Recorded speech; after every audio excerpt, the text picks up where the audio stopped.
അറിയാമോ ഈ കുടുംബത്തിന്റെ സാഹചര്യങ്ങളും? ഞാൻ ബ്ലോക്ക് മെമ്പറാണ്. അടുത്തറിയാവുന്നതാണോ? അറിയാവുന്നതാണ്. ഇങ്ങനെ ഒരു പെൺകുട്ടി ഇവിടെ വന്നിട്ടുള്ളതായി നമ്മൾ അറിഞ്ഞില്ല.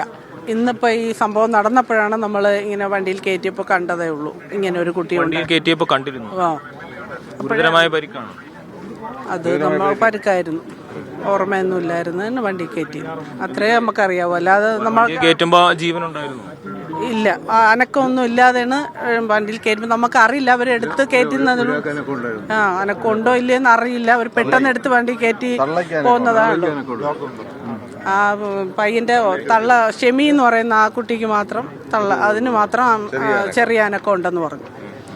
മറ്റുള്ളവരുടെ കാര്യങ്ങളൊന്നും അപ്പോഴും മറ്റ് രണ്ടിടങ്ങളിൽ കൊലപാതകം നടത്തിയ ശേഷമാണ് ഈ വീട്ടിലേക്ക് വന്നത്. അപ്പോൾ അവിടെ ഏതെങ്കിലും ഒരു കൊലപാതകം നടന്ന വിവരം നമ്മൾ ആരും അറിഞ്ഞിരുന്നില്ല. ഇത് ഈ പയ്യൻ പറഞ്ഞെന്നു അതിനുശേഷം ഈ ഇവിടെ റിപ്പോർട്ട് ചെയ്തപ്പോഴാണ് നമ്മൾ അറിയുന്നത്. ഇങ്ങനെ അവൻ പറഞ്ഞിട്ടുണ്ട്. കണ്ടിരുന്നു, സംസാരിച്ചിരുന്നു. വേറെ ഇങ്ങനെ വിഷയമുള്ളതായിട്ടൊന്നും ഒന്നും പറഞ്ഞിട്ടില്ല. നല്ല രീതിയിൽ തന്നെ ചിരിച്ച് സംസാരിച്ച് എല്ലാവരുമായിട്ട് സഹകരിച്ച് പോകുന്ന കുട്ടിയാണ്. അമൃത, ഒരു പ്രാദേശിക ജനപ്രതിനിധിയാണ് ഇപ്പോൾ സംസാരിക്കുന്നത്. അത് അപ്പൊ ഇവരാരും തന്നെ ഇത് അറിഞ്ഞിട്ടില്ല.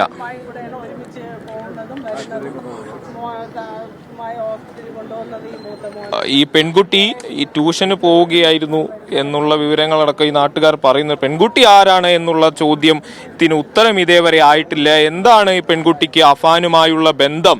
കഴിഞ്ഞ ഏതാനും ദിവസങ്ങളിലായി അഫാന്റെ പേരുമലയിലെ വീട്ടിലുണ്ട് എന്ന് പറയുന്ന ഈ പെൺകുട്ടി എങ്ങനെ ഈ വീട്ടിലെത്തി എന്നതടക്കമുള്ള കാര്യങ്ങളിൽ വ്യക്തത വരണം. അതിലൊരു മറുപടി നൽകാൻ ഈ നാട്ടുകാർക്കോ പോലീസിനോ മറ്റുള്ളവർക്കോ